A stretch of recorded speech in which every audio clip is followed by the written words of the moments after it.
Dalam nama Bapa dan Putra dan Roh Kudus. Amin. Ya Allah Bapa, Putra dan Roh Kudus, puji dan syukur kami ucapkan kepadamu atas berkat dan kasih sayang-Mu yang senantiasa menyertai kami. Hadirlah bersama kami dan limpahkanlah rahmat-Mu, sinarilah akal, budi dan pikiran kami untuk memahami sabda-Mu, karena terkadang hati kami bisu dan tuli terhadap sapaan-Mu dalam setiap situasi hidup kami. Karena Engkaulah Tuhan dan pengantara kami, kini dan sepanjang segala masa. Amin. Tuhan bersamamu dan bersama rohmu. Inilah Injil Yesus Kristus menurut Markus. Dimuliakanlah Tuhan.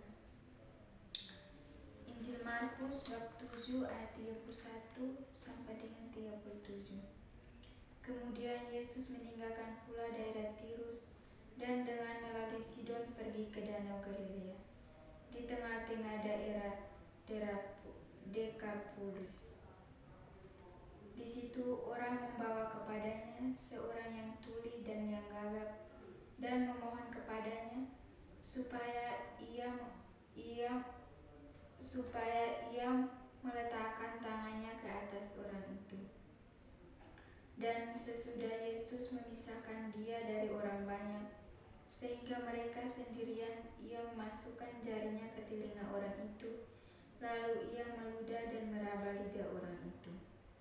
Kemudian sambil menengadah ke langit, Yesus menarik nafas dan berkata kepadanya, "Efata," artinya terbukalah. Maka terbukalah telinga orang itu, dan seketika itu terlepas pula pengikat lidahnya, lalu ia berkata-kata dengan baik. Yesus berpesan kepada orang-orang yang ada di situ supaya jangan menceritakannya kepada siapapun juga. Tetapi makin dilarangnya mereka, makin luas mereka memberitakannya. Mereka takjub dan tercengang dan berkata, "Ia menjadikan segala-galanya baik, yang tuli dijadikannya mendengar, yang bisu dijadikannya berkata-kata." Demikianlah sabda Tuhan. Terpujilah Kristus. Renungan yang akan saya bawakan pada hari ini tentang Yesus yang tuli dijadikannya mendengar, yang bisu dijadikannya berbicara. Yesus menyembuhkan orang tuli dan gagap dibawa kepadanya. Yesus memisahkan diri dari orang banyak. Yesus ingin berdua saja dengan si tuli dan gagap itu. Yesus memisahkannya dari orang banyak karena tidak ingin menunjukkan kuasanya. Dengan menyembuhkan lidah orang gagap itu, Yesus mau mengatakan agar manusia hendaknya bisa mewartakan sabda Tuhan yang didengarnya. Telinga kita memang menerima segala suara yang sedang ditangkap olehnya, tetapi daya dengar manusia masih nyaring dan memilih apa yang disukai.